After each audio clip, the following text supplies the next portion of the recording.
Selamat pagi menjelang malam teman-teman semuanya. Jumpa lagi dengan podcast Ser Kaira. Nah, sebelum kita mulai, saya ada pantun nih buat semuanya. Ada jeruk nabrak helikopter. Jelek. Lah, kok jelek sih? Lah kan mukamu memang jelek. Oh iya ya. Udah. Ada jeruk nabrak helikopter. Jelek. Mas Yomunyu, saya pinter. Jelek. Lah munyo lho. Aku ya duwe pantun nek ngono. Piye. Jambu Pluto dipukul pentung. Munyu.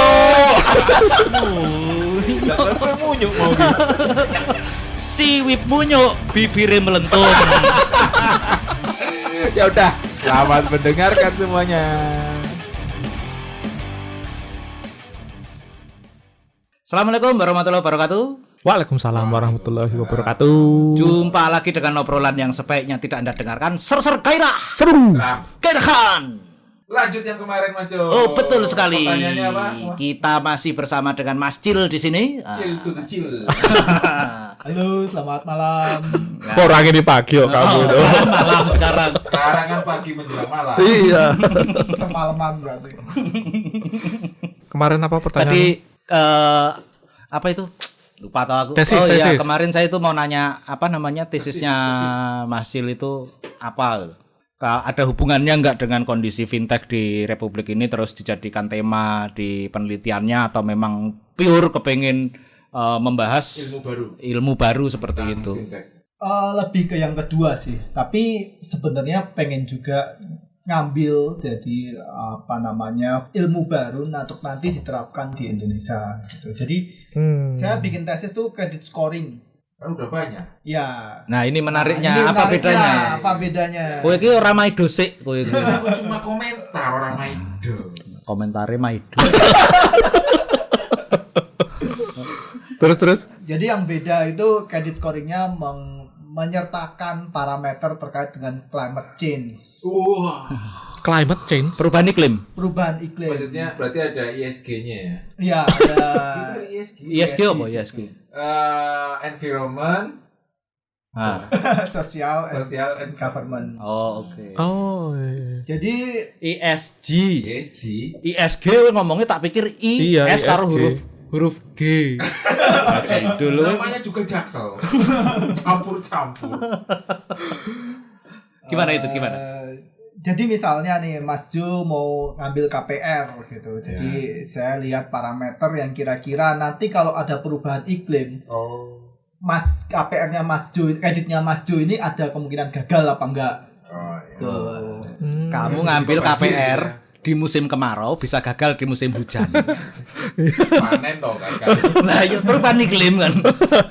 Ya paling gampang contohnya kamu ngambil KPR rumahnya di tepi pantai. Nah, kalau misalnya 25 tahun ke depan lah, kemudian Ada abrasi, ada peningkatan muka air laut, nah rumahmu tenggelam, pasti KPR-nya gagal. Contoh paling gampang. Ya. Itu dapat nilai apa? Distinction? Merit? Enggak. Merit. Lumayan. Lumayan. Selamat udah nikah. Merit. Ini kalian dapat kaos dari mana sih, Mas?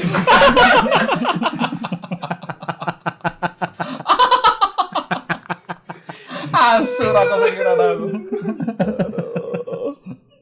Iya. Tapi itu kemudian berhubungan atau follow up-nya diterapkan di kerjaanmu sekarang atau enggak atau gimana? Ya, jadinya saya mudeng sih gimana cara bikin credit scoring itu, metodenya pakai apa, terus kemudian datanya dari mana, kayak gitu sih. Cuman memang kalau di Indonesia itu concern ke ESG masih nggak terlalu advance lah dibanding. Oh ya iyalah, pasang plat nomor sama pakai helm aja masih belum jadi concern kok. Apalagi mau bahas yang credit scoring pakai apa? Iya betul. Perubahan iklim itu. Iya benar. Yang penting sejahtera dulu sih kayaknya. Apanya? Maksudnya masyarakatnya. Jadi agak susah ngomongin ESG kalau masyarakatnya tuh belum sejahtera. Iya. Karena gimana pun pertimbangan ESG itu nantinya akan mengurangi pertumbuhan sih. Pertumbuhan ekonomi. Ya. Apa? Gigi. Ya. Jan, aku wis berusaha intelek loh, walaupun aku kira ngerti ngono loh. Aku wis berusaha bertanya seintelek mungkin. Gue ngerusak wae itu saya. Cindel ora raimu tok sing ngerusak. Hubungan ekonomi. Lah ya makanya kan tadi saya nanya. Iya. Karena banyak kebijakan yang justru menahan ekonomi gitu. Gitu. Kenapa ya? Aku penasaran. Maksudnya, Contoh, kan kita memang pengen ekonomi maju, tapi kenapa ada kebijakan yang dibuat untuk meredam pertumbuhan ekonomi? nah paling gampang tadi ya kasus KPR ya. Misalnya Mas Jo beli rumah di pinggir pantai. Kalau ngomongin semua hal faktor ekonomi, sebenarnya Mas Jo kreditnya bisa dikasih gitu. Tapi gara-gara ada pertimbangan satu hal itu tadi, maksudnya rumahnya dekat sama pantai, jadi nggak dikasih gitu. Itu kan Bisa kena abrasi gitu loh. Ya air laut naik. jadi yang harusnya KPR-nya dikasih jadi nggak dikasih, kan itu menghambat bisnis. Perputaran ekonomi kan jadi ndak anu. Iya. Masuk juga nggak bisa punya rumah jadinya. Punyanya apartemen sampai Enggak. sekarang. Gitu. Apa? Iya, enggak maksudku dari statement tadi sih, kenapa ada kebijakan yang dibuat untuk menahan pertumbuhan ekonomi?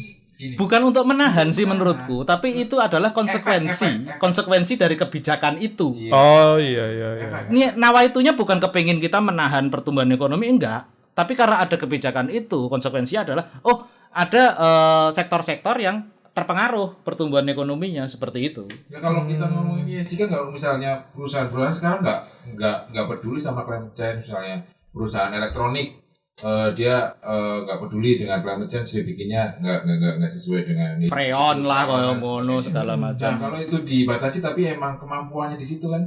Ya, enggak. Saya berarti efek samping, bukan efek samping sih. Ya side effect. Side effect ya. Side Efek kebijakan. Makanya ESG itu diterapnya pelan-pelan. Jadi kalau kita ngomong kerjaan. Sebenarnya kerjaanmu tuh apa tuh saiki selain jadi tukang ojek itu tadi? Jadi itu tukang odong-odong. Pagi odong-odong. Itu kan cuma kalau malam Selasa. Jadi tukang odong-odong. Ya, kalau habis pulang kerja ngojol. Sampai pasar Jumat. Nah, Sabtu Minggu ngapain? Kerja keras buat apa mas? Duniawi banget sih. Kerjaanmu apa? Biar mukanya berubah jadi muka melas ke muka yang agak berkelas. Melas dan Perawatan dong. Ya kan butuh duit. Oh iya benar. memang untuk perawatannya. Iya. Perawatan apa? Uang kok ngawur ya. Aku ki tekon serius loh. Iya, iya. Iya iya kerja. Saya kira kita kurang ajar. Kan udah dibilang dia ngurusin polusi. Polusi ya? terkaitan dengan fintech udah jelas dari awal. Kowe wae sing ra intelek. Aku ya. Tapi ya benar-benar nih gitu ya, benar. Aku. Enggak menyimpulkan kamu John Karena memang. udah disebutkan aku kerjaannya fintech dan Policy. Ya udah jelas kok. Jelas, Policy iya. tentang fintech. Berarti Nah, udah macam Udah tutup aja ya. enggak Di sini gitu dulu. dong. Enggak dong. Jadi berarti apa yang balik lagi benar ya mengurusi kebijakan tentang finansial teknologi di Indonesia. Enggak pakai E ya? Oh iya ya. Itu kalau selesai lewat jam 5 tuh OJK. Ojek. Iya. Tapi itu satu timmu banyak atau kamu sendiri? Cil? Kebetulan saya kan sekarang ngawasin peer-to-peer lending ya. Jadi ada 101 peer-to-peer lending yang sekarang berizin di Indonesia, diawasi sekitar 20-an orang. 101 itu dihandle sama 20 orang. Satu orang sekitar 20 ya. Ya itu kan berjenjang ya. Jadi satu pengawas itu bisa bertanggung jawab 5, 6. Itu yang itu di under asosiasi itu yang. Iya. Karena kan mereka punya asosiasi fintech. Sering ketemu Kipol berarti. Sering ketemu Kipol. Kipol Ya. kan itu di asosiasi fintech yang Mas Jo telat tadi udah dibahas. Iya. apa?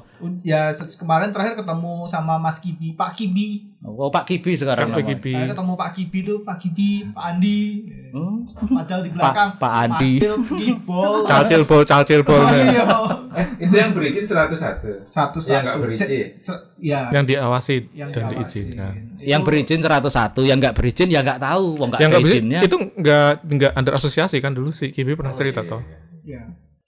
Yang tergabung sama asosiasi itu yang diawasi dan dapat izin dari. Nah itu ngurusinnya nggak berizin, diurusin nggak maksudnya itu di stop atau apa? Iya.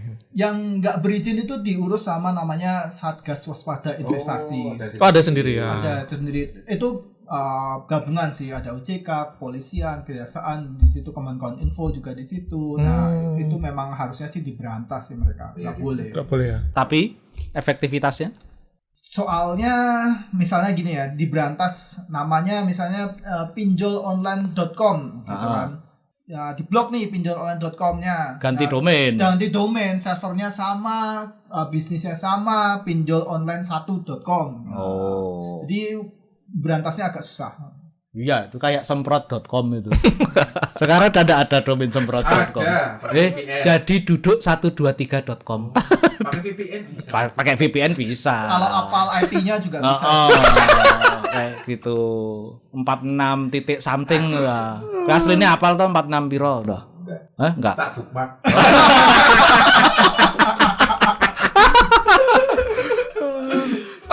Pertanyaan berikutnya, kalau ngawasi itu apa yang diawasi sih? Dari episode kemarin kan saya cerita emang banyak sih, kita saling nggak percaya sama industri. Jadi tiap bulan itu mereka kan kirim laporan, tiap bulan mereka kirim laporan. Ada laporan rutin bulanan, triwulanan, tahunan. Nah, tiap kali mereka kirim laporan. Kita cek kondisinya kayak gimana gitu. Itu self declare laporannya, self declare. Nah, nanti salah satu tugas lainnya itu kita periksa, kita datang audit lah ke institusinya, kita cek laporan sama kondisi aslinya udah sama apa enggak gitu. Itu laporan keuangan atau laporan apanya? Macam-macam. Pertama laporan keuangan sih, tapi ada laporan rencana bisnis, laporan hasil audit, macam-macam sih. Dan intinya sih kita memastikan bahwa mereka itu bisnisnya sehat ya. Itu spesifik kerjaanmu. Spesifik kerjaanku. Intinya sebenarnya gini, kan kamu masyarakat kan berinvestasi lewat pinjol gitu kan. Naruh duitnya di pinjol. Nah, tugas itu mastiin duit ini tuh nggak diselewengkan. Nanti suatu saat bisa balik ke masyarakat lagi gitu. Ya. Oke. Yang naruh, kalau yang minjem di itu juga nggak? Ya, saya mastiinnya sih ya kamu yang minjem tuh benar-benar minjem. Maksudnya biasanya kan ada bunganya gede banget, ya administrasinya gede banget, itu diatur nggak? Diatur. Sekarang kan biaya administrasi, bunga dan sebagainya itu di cap. Di cap. Ya, ada maksimal minimal. Ada maksimalnya. Berarti mirip ini ya, kayak suku bunga Bank Indonesia. Maksudku sampai segitunya. Kupikir yang namanya pinjol itu mereka berhak menentukan biaya administrasinya, bunganya sendiri-sendiri gitu. Ada dua sih. Dulu itu mereka di cap dengan kesepakatan mereka sendiri, kesepakatan si asosiasi tadi. Itu 0,8% per hari. Nah, ketentuan itu baru tahun 2023 November itu maksimal 0,4% sehari dan nanti turun terus. Jadi nanti maksimal jadi 0,2% sehari. Sehari ya? Sehari. Oke. Kalau 30 hari. Nah, bedanya itu kalau pinjol itu kita nggak bisa, kalau 0,2% sehari itu sebulan jadi segini, setahun jadi segini. Nggak bisa. Bukan karena nggak bisa, tapi karena memang pinjamannya itu temponya harian. Jangka pendek ya. Jangka pendek, jadi nggak akan nyampe segitu juga gitu. Gitu. Kalau pay-later itu masuk? Pay-later itu sebelah ada. Beda lagi timnya. Bukan di timmu. Bukan, karena skema bisnisnya beda. Tapi biasanya kan P2P itu malah punya pay-later tuh. Ada beberapa P2P yang beririsan bisnis sama pay-later, tapi secara umum tuh kondisi bisnisnya beda. Bedanya gini, kalau peer-to-peer lending kan namanya peer-to-peer, itu aku minjemin kamu lewat platform. Ya. Nah, tapi kalau pay-later itu ada investor. Ada investor punya modal, bikin perusahaan. Nah, perusahaan ini yang minjemin kamu gitu. Beda dari sumber modalnya itu. Jadi sebenarnya kalau P2P juga aku juga sebagai investor sebenarnya.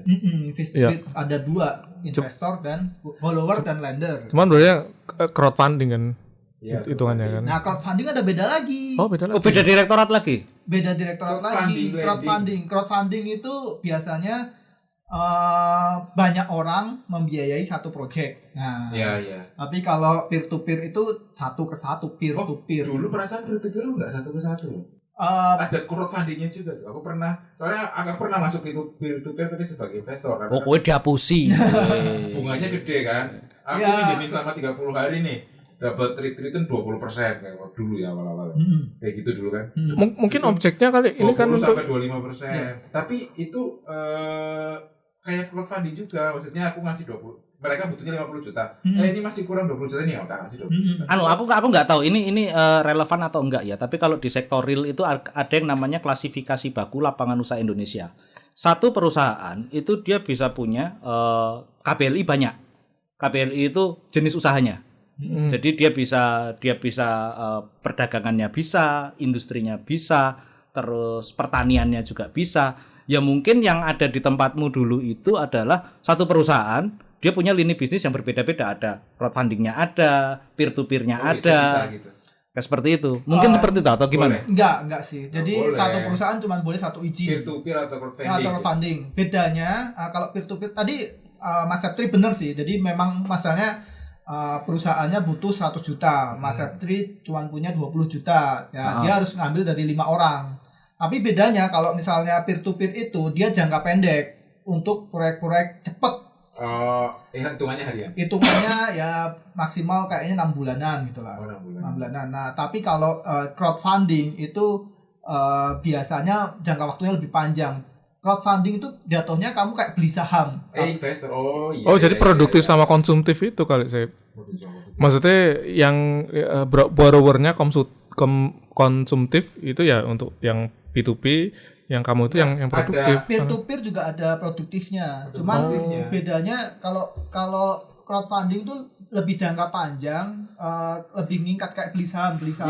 Iya. Tahu yang pernah tertarik mau ikut tapi kayaknya masih baru sih. Tapi berarti confirm ya kalau satu perusahaan itu tidak boleh punya lini bisnis yang berbeda. Misalnya PT Cil Makmur Jaya gitu, nggak boleh crowdfunding, nggak boleh peer to peer berarti. Harus salah satu. Dan nggak boleh dan. Nggak boleh dan kan? Nggak boleh. Harus salah satu. Harus salah satu. Oke. Nek, berarti yang tadi tak ceritain itu maksudnya peer to peer atau crowdfunding? Kalau lihat jangka waktunya, kalau jangka waktunya itu pendek, kemungkinan peer to peer. 2 bulan tapi bisa bareng-bareng tuh. Iya, bisa bareng-bareng. Tapi mirip crowdfunding. Mirip crowdfunding. Crowdfunding itu lebih jangka panjang karena setahun 2 tahun gitu ya. Bisa nggak terbatas sih. Maksudnya gini.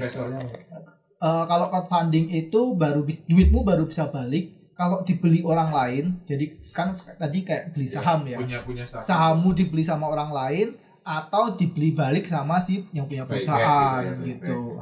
Tapi kalau peer to peer itu ya dilunasin sesuai jangka waktu. Oh iya Pak. Berarti crowdfunding itu memang udah kayak startup tapi yang masih baru dari modal.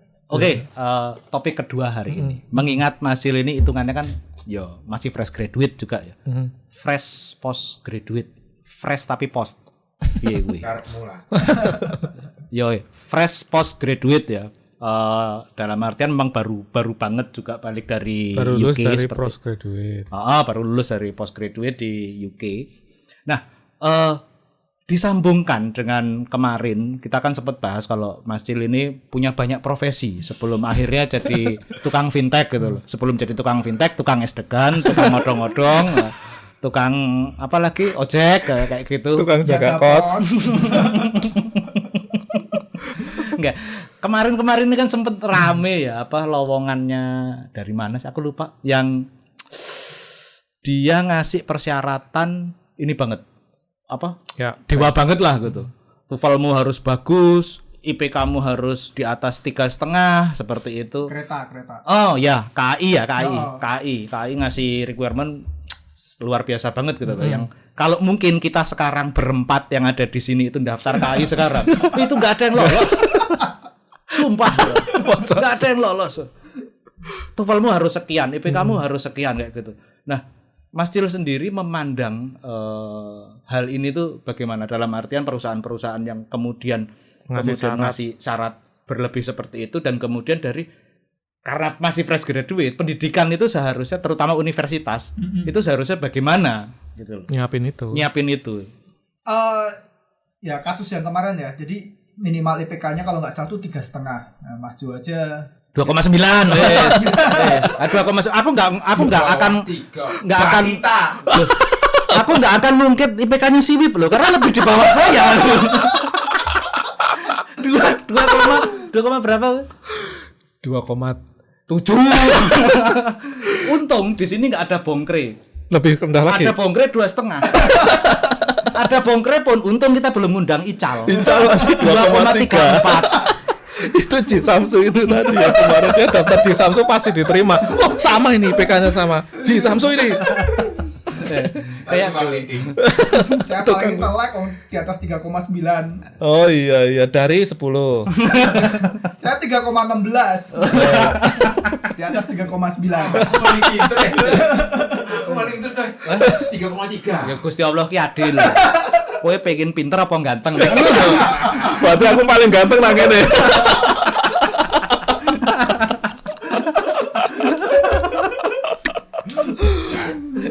Gimana? Sampai mana tadi? Sampai itu. IP. Sampai IP. Syarat IP. Iya, syaratnya 3,5 ya. Kalau menurut saya sih ini ada yang salah antara ayam sama telur sih. Jadi, Maksudnya? kalau nggak salah ya anak-anak zaman sekarang tuh kayaknya banyak yang lulusnya itu IPK-nya bagus-bagus. Ya, sudah bahkan mayoritas dapat cum laude. Ya. Kita kan kemelut ya. Kemelut. Cumsot. Cumsot itu pun kalau kondomnya dilepas. Kalau kondomnya nggak dilepas ya cumnya di dalam kondomnya itu. Cumdom. Terus Nah, jadinya perusahaan tuh susah untuk ngefilter calon karyawan gitu. Oh, yang benar-benar qualified. Yang benar qualified gitu. Jadi ya, mau masuk nggak akal. mau untuk cari calon karyawan yang benar-benar kualitas, mereka juga jadi naikin syarat minimal IPK-nya. Jadi mana yang duluan nih? Yang perusahaan yang naikin duluan, apa biar kampus itu lulusannya bisa terima masyarakat, bisa terima perusahaan, mereka naikin jadi gampangin nilai gitu. Seharusnya enggak. Dengan pengalaman kemarin sempat di UK sekian bulan itu. Kalau di sana bagaimana? Kalau pengalaman di UK itu dapat 69 aja udah alhamdulillah banget. 69 itu maksudnya? Nilai Enak banget enak. iya.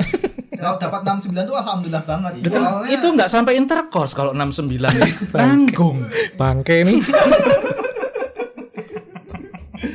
di UK itu 70 ke atas itu udah dapat Distinction, ya. Nah, jadi kalau kata dosen saya namanya distinction itu harus distinct gitu. Kamu tuh harus benar-benar berbeda dari temenmu baru bisa kamu dapat nilai di atas itu gitu. Jadi standar nilai di UK itu ya susah banget dapat 70 ke atas tuh susah banget dapat 69 makanya udah alhamdulillah gitu. Nah, kalau tapi bedanya kalau di UK itu kamu nggak diuji cuman sekedar teoritis tapi benar-benar pemahamanmu terhadap ilmu itu gimana gitu. Karena tugasnya kan ujiannya nggak ujian ABCD atau apa tapi kamu bikin esai itu kan menguji pemahaman keseluruhan pemahamanmu terhadap ilmunya itu gitu. Nah, kalau di sana itu yang saya pernah nyoba daftar pekerjaan itu yang lebih dinilai itu personal statement. Jadi nggak ada persyaratan IPK, nggak ada apa, tapi gimana sih kamu benar-benar bisa meyakinkan si perusahaan bahwa kamu tuh orang yang tepat untuk pekerjaan ini gitu. Di sini nggak ada personal statement. Nggak ada. Maka dari itu justru kecenderungannya yang saya lihat sekarang ini universitas itu kehilangan nilai universitasnya. Dia lebih jadi kayak bootcamp. Nah, adu-aduan skill di situ. Materi. Mata kuliahnya itu ya mata kuliah yang arahnya ke skillful seperti itu, pemenuhan skill seperti itu. Nah, padahal kalau yang saya tahu dari bukunya Pak Tedros, beliau salah satu tokoh pendidikan di Indonesia, itu sempat jadi rektornya Sanata Dharma juga. Itu menurut dia, universitas itu zaman dulu itu dibangun untuk memanusiakan manusia ini sendiri. Jadi yang dilatih memang pola pikirnya, pemahamannya terhadap masalah seperti apa, bukan semata-mata skill seperti itu. Triviumnya kan dulu ada 3 itu. Gramatikal, logika, retorika. Sebenarnya itu yang dilatih di universitas. Nah, sementara sekarang ini universitas di Indonesia kayaknya lebih arahnya ya hal-hal yang sifatnya bootcamp itu tadi, pemenuhan skill itu tadi kayak gitu. Jadi yang dituju outputnya bukan outcome-nya kan dia. Produknya bukan prosesnya. Prosesnya ya benar sih, outputnya yang dituju bukan outcome-nya sebagai dampak dari output ini sendiri seperti itu. Kadang Bukan cuma yang penting lulus sih. Tapi apa ya? Bocah sing penting dulu. Bocahe pun menuntut bahwa universitas harusnya membekali saya dengan skill teknis yang sesuai dengan Kemauan. kebutuhan masyarakat. kebutuhan industri seperti itu. Kebutuhan industri. Padahal kebutuhan industri itu kan bisa kita penuhi sendiri selama kita memiliki konsep berpikir dasarnya. Iya. Berarti Universitas Publik SDM. Heeh. Kayak gitu jadinya. Pabrik tenaga kerja. SDM. Tenaga kerja ya Pak. SDM sumber daya manusia itu kan bisa jadi sumber daya manusia yang sifatnya lebih filosofis. Terus saya mencoba. Ayo Pak, ya aku mumpung wis ora Ramadan. Kowe nyekak siapa sih? Aku melu ngantemi sing kalah. Oportunis sekali. Emang iya. Kowe sapa sing menang diantem ya sama soalnya. Ya itu tadi, ini kayak problem pendidikan tinggi di Indonesia kan jadinya oportunis. Iya. Ini kan ya universitas juga berdarah-darah nyari duit juga kan. Iya, itu dia. Gimana caranya dapat mahasiswa yang Sorry, aku tanya Cil. Di tempatmu, mahasiswa mayoritas mahasiswa mana? Ya, kayaknya sama-sama tahu ya. Jadi kuliah di Edinburgh itu kok di business school-nya rasanya kayak kuliah di Tianjin, di Beijing, Sichuan gitu. Sama. Kondisi saya juga seperti itu. Oh, bukan India lah. Bukan. Kan. Chinese, Cina daratan yang banyak mahasiswanya di situ. Pinter berarti. Bukan pintar-pintar karena yang tadi kamu bilang. Yang penting punya money, punya duit, mereka bisa sekolah di situ karena pendidikan di sana pun itu saya sudah merasakan waktu saya di sana itu jadi kayak bisnis. Nyari duit. Oh, berarti nggak cuma di Indonesia ya? Nggak cuma di Indonesia, tapi mungkin di Indonesia ini agak kebablasan.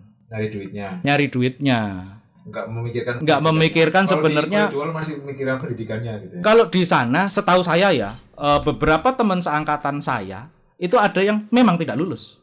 Kamu tidak qualified, kamu tidak lulus. Walaupun duitnya banyak. Walaupun dia sudah bayar ya, ketika dia tugas akhir nggak bisa apa-apa, ya udah nggak lulus ya nggak lulus. Kalau nggak lulus, hanya mendapatkan surat keterangan bahwa mereka pernah menempuh studi di Warwick seperti itu. Bisa ngulang. Enggak, kalau tempatku nggak bisa. Aku nggak tahu kalau di Edinburgh seperti apa. Nggak ada kesempatan ngulangnya sih kan. Nggak lulus ya lulus. Iya, kan kuliah cuma setahun ya. Jadi kalau kita kuliah S1 4 tahun bisa semester ganjil depan untuk ngulang kan. Kalau ini kan cuma setahun, cuma ada semester ganjil genap tesis. Udah nggak ada waktu buat ngulang. Kalau PDP kan beasiswa nih. Kalau nggak lulus tuh gimana? Konsekuensinya? Yang pasti harus lapor LPDP, alasannya kenapa. Kalau alasannya bisa diterima ya udah. Kalau nggak bisa diterima harus bayar ke LPDP. Kalau misalnya kamu mangkir gitu. Oh, mangkir. Temenmu ada yang nggak lulus? Jurusanmu, seangkatanmu? Nggak ketahuan sih. Nggak ketahuan. Ke publish ya. Kan udah pulang kan sebelum nilai rilis. Oh, tapi dipublish semua nilainya? Enggak, nilai enggak dipublish. Kalau aku tahu itu karena ya waktu sidang itu ya akhirnya kan jadi sesi diskusi dan curhat itu. Dari supervisornya juga cerita bahwa ada beberapa anak bimbingannya yang failed seperti itu. Itu saya sih nggak ada sidang ya waktu itu. Jadi kita submit tesis, pulang, selesai. Rata-rata di Inggris memang sudah seperti itu kecuali karena belum masih Oxford, Cambridge, Warwick itu masih pakai cara tradisional. Lama ya, nggak berkembang ya. Bukan nggak berkembang. Kamu kan pengen memastikan bahwa apa yang kamu tulis di situ itu sebenarnya memang benar-benar kamu yang nulis. Bukan chat GPT bukan ya? Bukan, seperti itu. Ya ini nulis chat GPT ini ngomong tulis. Kayak gitu. Jadi dan di sana pun sidangnya bukan yang sidang kayak di UGM kita dulu, di Ilkom UGM dulu yang dibantai kayak gitu, enggak, hanya sifatnya konfirmasi. Oh, berarti enggak judging. Enggak judging. Makanya ketika ini enggak paham di dalam hati aja enggak paham nih. Kayak gitu kan di sana kan. Kalau saya dapatnya merit juga. Ya, maksudnya kalau misalnya kayak gitu. Saya enggak tahu kalau yang bodoh-bodoh. Cuma ya itu supervisor saya, penguji saya sempat cerita. Justru mereka berterima kasih. Ya. Terima kasih kamu sudah bisa diajak bekerja sama untuk menyelesaikan tesis ini gitu. Karena banyak orang yang dia nggak bisa diajak kerjasama bahkan untuk kepentingannya sendiri. Lulus itu kan sebenarnya kepentingannya dia sendiri. Ya. Oh, di sana nggak ada passing grade. Wah, ini universitas lulusannya dikit gitu ya, persentase nggak lulus. Akreditasi itu. Ada kayak ya ranking kayak THI, QS, Guardian ranking itu kan ngitung itu. Ya nggak lulusnya lebih banyak gitu. Ada. termasuk kepuasan dunia kerja terhadap alma matermu itu dinilai juga. Mungkin tapi bedanya kalau di sana kan udah difilter di depan ya, maksudnya karena mereka universitas dunia dimanapun yang masuk masuknya ya aja susah. Keluarnya pun susah. Enggak sih. gampang ya. Gampang kalau. Aku nggak tahu kalau kamu pada waktu pengalaman nulis thesis itu kesulitan terbesar apa yang kamu hadapi? Saya sih di Inggris itu tesis itu kan dikerjakan di semester pendek ya. Jadi pas summer itu orang-orang pada liburan, orang-orang pada nyantai-nyantai, kamu harus ngerjain tesis 3 bulan harus selesai gitu. Jadi 3 bulan ya lumayan juga ya, maksudnya ya 3 bulan untuk ngerjain satu tesis gitu, itu kan satu berat concern, juga. Waktunya, terus kemudian kamu sebulan aja tuh buat nyari judul gitu, nyari maksudnya mengkonkretkan idemu itu sebulan sendiri. Nah habis itu baru ngembangin metodologinya, researchnya itu lumayan challenging lah. Dan kemudian gimana pun harus ngakuin nulis pakai bahasa Inggris untuk akademik itu kan nggak gampang ya. Ada ChatGPT. Baru aja tadi diomongin urusan ChatGPT. Aku nggak tahu ya, tapi mereka bisa tahu ketika kamu misalnya pakai, zamanku dulu nggak ada ChatGPT, tapi mereka tahu ketika bahasamu itu bahasa orang yang pakai joki itu, entah kenapa bisa ketahuan. Ya sebenarnya sih mereka relatif tahu lah kalau kamu bahasa Inggris kan bukan bahasa ibumu gitu. Kayak penulisannya gitu. Ketika kamu terlalu advance, nah itu malah tuh jadi jadi pertanyaan gitu. Canggih banget ini. Profesor mana ini ya? Profesor X. Kalau yang parodinya Profesor XXX. Ada. Mr. X. Badarmo. Balik ke topik tadi. Jadi menurutku ya, aku mau giring opini bahwa ya untuk satu perusahaan misalnya dia buka satu lowongan dengan syarat yang sangat banyak, seringnya misalnya ada 10 syarat, yang biasa dipakai hari-hari ya itu ya paling cuma 4 syarat misalnya gitu. Kebayang nggak? Jadi kadang-kadang perusahaan memang kayak nyari yang qualified tapi naruh standar yang terlalu tinggi, padahal kayak tugas sehari-hari, day to day atau tanggung jawab sehari-hari nggak sampai segitu banyaknya gitu. Itu yang sering-sering, dan aku tahu sih maksudnya mereka bahwa mereka pengen punya dapet SDM yang paling unggul lah, berkualitas, betul. Cuman di depan jadi kayak mengada-ada gitu loh. Ya, dan bedanya tuh kalau di Inggris tadi ya saya cerita pakai personal statement ya, di sini enggak. Itu karena di sana HR-nya sempet untuk baca personal statement, karena yang lamar cuman dikit gitu. Sementara di Indonesia kan orangnya ya puluhan ribu. Iya, satu lowongannya cuman 10, tapi yang daftar bisa 2000-an gitu kan. Nggak sempat untuk baca personal statement gitu. Nah, akhirnya mereka pakai cara-cara yang lebih cepat untuk filter gitu, IPK-nya dulu filter gitu, terus TOEFL filter, bahkan pernah dengar cerita ini nggak? Jadi kamu ngelamar kerjaan karena saking banyaknya sama HR tuh lowonganmu ditumpuk, terus kemudian setengahnya diambil random dibuang. Iya pernah. Nah itu tuh saya pernah dapat cerita langsung dari orang yang ngelakuin ini gitu, karena memang saking banyaknya itu cara filter mereka ya udah dengan cara random aja mereka bisa dapat yang terbaik gitu, karena saking banyaknya orang. Valid cerita itu valid. Jadi ya saya juga tahu cerita dari orang yang menyeleksi juga. Jadi dipisah ijazahmu, negeri swasta gitu. Kalau misalnya yang di negeri sudah memenuhi kuantitasnya ya udah cukup. Tapi kalau dari kumpulan kategori yang negeri ini ternyata masih ada lowongan yang bisa diisi, baru dilihat yang swasta. Seperti itu. Oh, itu ngawur juga itu. Sebenarnya kalau kita mau bilang ngawur bukan ngawur, aku setuju sama si Cil. Ada sekian banyak ini, tapi kemudian karena tidak ada waktu, cara filteringnya seperti itu yang paling cepat. Kalau mau kita bicara masalah waktu, kejar-kejaran waktu ya cara juga dikejar target harus begini begitu ya, cara paling cepat seperti itu. Sebentar, kenapa kok di Inggris itu pelamarnya sedikit? Orangnya dikit. Jadi salah satu yang saya dapat kuliah di luar negeri itu bahwa di Indonesia tuh yang bikin salah satu masalah tuh kompleks adalah orangnya banyak gitu. Jadi menambah kompleksitas masalah tuh 10-20 kali lipat gitu. Ngomongin kebijakan juga susah. Iya. Karena semakin banyak yang harus di-maintain dan dijaga ekspektasinya juga. Ini kan akhirnya jadi ditarik ke belakang lagi bahwa banyak kampus yang sekarang ini meninggi-ninggikan nilai dari lulusannya untuk bersaing di di dunia real pekerjaan seperti itu loh. Nah, ya pada akhirnya karena mereka kata Sicil tadi, telur ayam itu.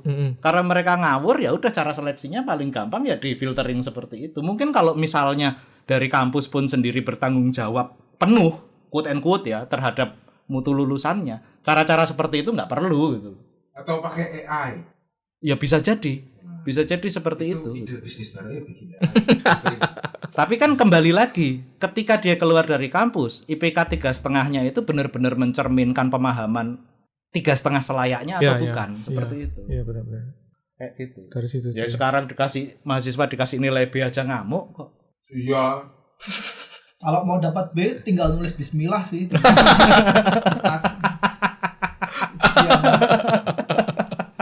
Assalamualaikum. Bismillah tapi pakai huruf Arab ya. Iya. Cuman kalau di sendiri gimana untuk masuk ke ke instansimu gitu sih? Apakah persyaratannya juga sebegitu dalam tanda kutip relatif susah? Yang jelas bukan 3,5. Nah, ini cuma masuk. Tergantung. Saya juga bisa masuk. Tapi kalau untuk zaman sekarang, kayaknya tempat saya pun mensyaratkan IPK yang agak tinggi gitu loh. Karena mungkin ya itu tadi, nilai yang ada sekarang ini, mohon maaf, belum bisa dipertanggungjawabkan secara individual di kemampuan orangnya gitu loh. Enggak merepresentasikan secara langsung. Tapi aku nggak tahu kalau di gimana. Di dulu itu jadi untuk masuk rekrutmennya itu ada 2 metode. Yang dulu itu pakainya jadi kampus apa sih namanya? Jadi ke kampus minta setiap kampus memberikan rekomendasi. Nah, jadinya cuman orang-orang tertentu aja yang bisa masuk. Plusnya itu memang rekomendasi dari universitas kan pasti bagus-bagus. Tapi minusnya kadang-kadang kalau orang yang nggak kenal ke rektorat bisa jadi nggak dapat rekomendasi. Nggak kelihatan ya. Nggak kelihatan sama rektoratnya. Gitu. Kurang exposure dia nggak jadi nggak ini. Terus yang kedua kayak kata Mas Jo tadi, sama-sama rekomendasi dari universitas UGM sama universitas tempat kuliah orang berdasi. Nah, itu kan beda kan pasti kualitasnya sama-sama rekomendasi gitu. Yeah. Nah, tapi kalau sekarang balik lagi pakai open recruitment. Masalahnya kalau open recruitment ini lebih banyak lagi yang daftar, ya mau nggak mau difilter pakai setengahnya tadi dan ada kayak 6 atau 7 tahapan ya untuk sampai ke situ, untuk sampai dapat. Jadi dari administrasi, psikotes, wawancara, tes psikologi, wawancara lagi sampai bisa lolos gitu. Berjenjang sampai bisa masuk lah. Nggak Bin? Saya sih profesional hire. Kan dari tukang odong-odong, tukang es degan kayak gitu. Dilihat udah itu. Oh, ini tahu kondisi ekonomi masyarakat. Dulu saya sih sebenarnya rekrutan institusi sebelumnya ya, terus langsung masuk ke dipindah. Tugas kan? Iya. Ya, saya dulu masuknya BI sih sebenarnya. Jadi terus kalau Pro Hire ada juga namanya pendidikan calon pejabat ya, PCP. Prosesnya sih kurang lebih sama kayak PCS, cuman nyari yang udah berpengalaman kerja minimal 6 atau 10 tahun. Cocok nih udah 10 tahun di banking ini. Iya, cocok sih. Sopo kowe? Wah, kon gawe kebijakan tadi ini ora bijak. Itu gak dibijakin maksudnya gitu. Bikin gak bijak. Akhirnya pakai cara-cara preman pasar itu tadi. Entah pasar Jumat apa pasar Minggu.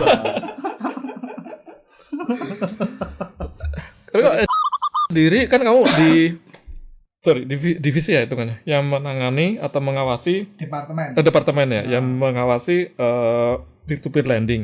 Itu ada kalau boleh tahu dan kalau kamu tahu boleh info ada berapa sih yang departemen kan aku tahu maksudku gini, pengelola keuangan itu kan ada banyak ya, termasuk asuransi dan segala macam. Itu yang diawasi sama itu ada berapa jenis gitu. Kurang lebih sih sebenarnya mungkin ada kayak 7 ya mungkin ya. 7 ya. 7. Jadi per komisioner, jadi anggota dewan komisioner itu ada 9. Nah, yang 2 itu kepala dan wakilnya, terus yang lain itu perbankan, asuransi, pasar modal, terus kemudian pengawas IAK, kripto lah, inovasi teknologi keuangan, sektor keuangan sama kripto di situ. Saya pengawas P2P perusahaan BBN lainnya. 2 lagi apa ya? Insurance tadi nggak ada. Asuransi. Oh tadi udah disebut. Sorry. Intinya ya tadi kalau kamu naruh duitmu, nitipin duitmu ke orang, terus dikelola sama orang itu. Nah tugas saya memastikan bahwa yang kamu titipin duit itu bisa balikin duitnya ke kamu. Ngawasin rentenir juga. Bang Plecet. Bang Plecet ki ra ono anune, ra ono izinnya. Kaya pantun tahun yo. Kuwi bang tonggomu sing ngono. Lah kancane dhewe si ceper Bang Plecet kaya. Koperasi berarti maksudnya. Koperasi lagi ada pembicaraan untuk nanti koperasi berdasarkan undang-undang P2SK ya. Nanti ada koperasi open loop dan closed loop yang closed loop, yang open loop ya nanti akan diawasi. Sebelumnya enggak? Sebelumnya diawasi Kemenkop UKM. Kementerian Koperasi dan UKM. Oh iya. Kan, kalau Kementerian Koperasi enggak terlalu ngurus itu bicara tentang keuangan. Koperasi kan keuangan sebenarnya kita ngitipin duit koperasi. Iya. Ada balik modal dan sebagainya. Ya, tapi kalau bedanya tuh kalau koperasi mungkin nggak sepenuhnya bisnis ya tujuannya, maksudnya untuk kesejahteraan anggotanya sesuai dengan Bapak Mohatta cita-citanya gitu. Jadi kan koperasi yang biasanya closed loop biasanya, tapi kan juga ada yang open. Apa closed loop open bedanya? Close up saya nggak sepenuhnya ngerti sih, tapi kurang lebih kalau open loop itu koperasi simpan pinjam yang minjem bisa siapa aja. Nah, tapi kalau closed loop itu yang minjem anggotanya aja. Koperasi perusahaan apa juga itu. Anggotanya itu khusus di perusahaan itu. Gampangannya gini, biasanya open loop itu terjadi ketika terjadi kesalahan sintaks. Jadi dia looping terus itu. Enggak selesai programnya itu. Jadi ya udah, karena kita sudah banyak sekali berbicara dengan Masil di sini, sudah lama juga.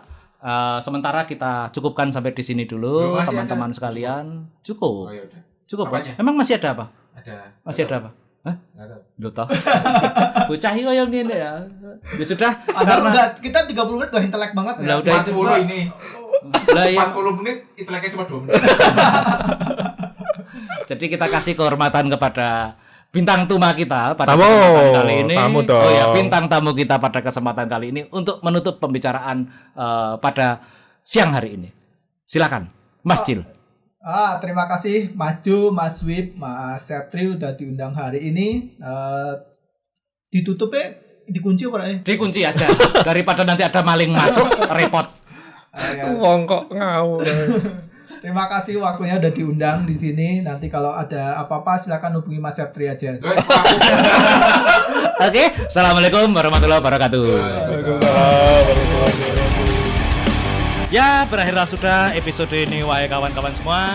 Nah, pastinya kita akan berjumpa lagi di episode yang selanjutnya. Tetaplah semangat mencari Dragon Ball untuk menyelamatkan dunia bersama Mas Jo Munyo yang tonggos karena nabrak helikopter. Dadah.